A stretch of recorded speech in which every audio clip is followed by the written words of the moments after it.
ওই কার্তিক ভাই, তুই কি আজ পাই যাবি? মা তার যা রে যাও, তোকে যেতে হবে নি। সিন্টুদার দোকানে মানে কাঁচের গুটি কিনবো, আমি আর গণেশ দা তুই করে খেলবো। কি করবো? পয়সা নাই। ও, আমি তো এর কাছে লক্ষ্মীদির কাছে পয়সা লে লিব, গুটি কিনার পয়সা। আর ভাঁড় আছে অনেক টাকা। লক্ষ্মীদি কি করবি, পয়সা দিবি তো? তোরও যাবা হবে নি, তুই থা। এবারে তোকে 26-এ ভোট আছে, অর্থমন্ত্রী করে দিব, তোর অনেক টাকা। সব সময় সেই স্বর্গে জিয়া থাবি, এখানে মরতে কে কাজ করবে? আর সরস্বতী দি, তোর যাওয়া হবে নি, মা তার যা হে যাও, সেখানে শিব রেগেইছে, কৈলাস ভাঙিয়ে দিবে করছে।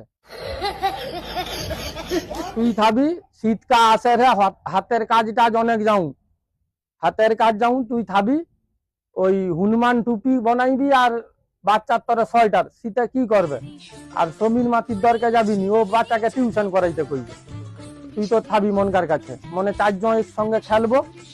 আর গণেশ দাদা, আমি ওই হাবল্লাহরে পোগরে বড়শি আরবো 2 লোকে। তুই তো কোড়িয়া ডাং টাং কিচ্ছু খেলতে পারবি নি। আর চন্দন ঘোষের দোকানে গেলে খালি লাড়ু খাবি আর সুগার টুগার বেড়াবে। তুই থাবি, ডোর আর বড়শি আসবো, অরে যদি বকে মানে খেতে কই মাছ ধরবো। আর মা তুমি যা যাও, প্রচুর বর্ষা হরে, রেনকোট একটা লে লিব। আর যাবার সময় শুধু মহিষাসুরকে মারলে হবে, ও পূর্ণা ত্রিশুলিয়া আমি নিমাইরার কাছে ধার দিয়া আসবো ত্রিশূল। এ মট্ট ধামে যত অসুর আছে সব মাইরে দিয়া যাইতে হবে। এ মট্ট ধামে প্রচুর বোম বিস্ফোরণ, রেপ ধর্ষণ হবে, সে অসুরগাকে ধ্বংস করে দিয়া তুমি যাও। রাস্তায় দেখা শুয়া হাওড়ায় ট্রেন দাঁড়িয়ে আছে, দেখা চলে যাবো। আবার পরের বছর চলে আসবো, আমি কার পাঠিয়ে দেবো। ভিডিওটা সবাই কমেন্টে বলবে।